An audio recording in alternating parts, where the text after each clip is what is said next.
Bonsoir, je suis l'étudiant Wanja Chukam Levi-Lesage, matricule 24N0636B, filière informatique fondamentale à l'école normale supérieure de Berthois. Dans le cadre de nos travaux d'exposé en matière de type abstrait de données, nous allons vous présenter l'implémentation d'une pile par les listes linéaires chaînées. Mon travail, particulièrement dans mon groupe, consistera à vous présenter le menu principal et interactif, ainsi que les résultats obtenus lors de la compilation de ce programme.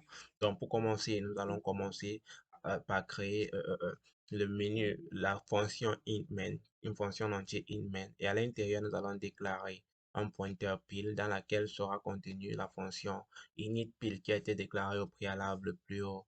Cette fonction qui permettait d'initialiser la pile comme pile vide. Cette fonction-là va donc être stockée dans la case mémoire réservée ou alors pointée par le pointeur pile de type node. Ensuite, nous avons déclaré deux variables, la variable choix et la variable valeur de type entier int. Et maintenant, nous avons déclaré la structure while do ou alors do while qui est la structure tant que faire, traduit en algorithmique.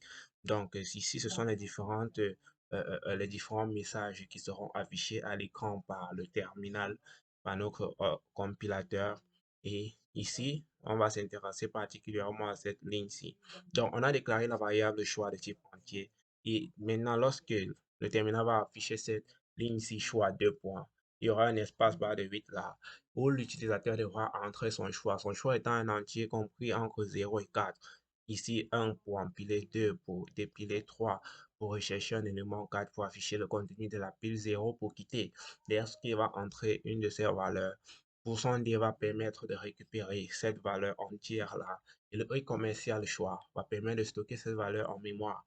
Maintenant, nous utilisons la table d'aiguillage, la table d'aiguillage 8, qui va nous permettre d'étudier les différents cas. Si l'utilisateur entre la valeur 1 a pour choix 1, la machine, le terminal va afficher automatiquement entrer une valeur empilée et l'utilisateur devra donc saisir une valeur qui va être récupérée par le pourcent déstocké en mémoire par le i commercial valeur. Et cette valeur va être empilée automatiquement dans la pile.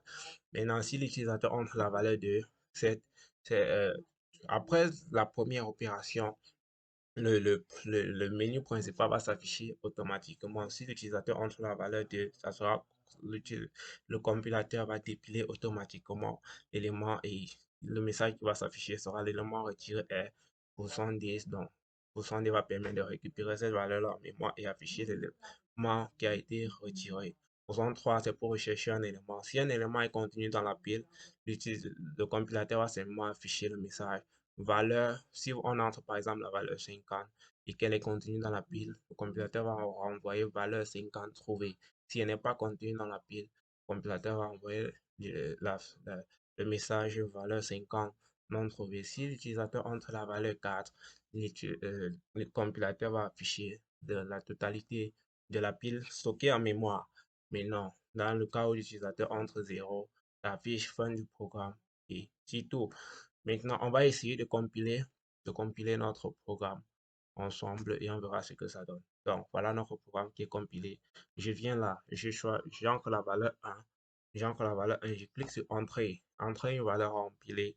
Je peux entrer la valeur 34 et je clique sur Entrée. Cette valeur s'est empilée automatiquement. Je fais le même procédé. J'entre plusieurs valeurs et elles s'empilent automatiquement. Je fais le même procédé. J'entre une autre valeur et elles s'empilent automatiquement. Donc, maintenant, je vais cliquer, par exemple, 4 pour afficher le contenu. Pour afficher le contenu de notre pile, j'entre 4 et clique sur Entrée. Voici donc le contenu de notre pile qui est affiché ici. 35, 24, 34, nul. Nul traduisant la queue de la liste de 35 étant la tête. Le dernier élément qui a été introduit à l'intérieur est celui qui se trouve à la tête selon la définition de base d'une pile.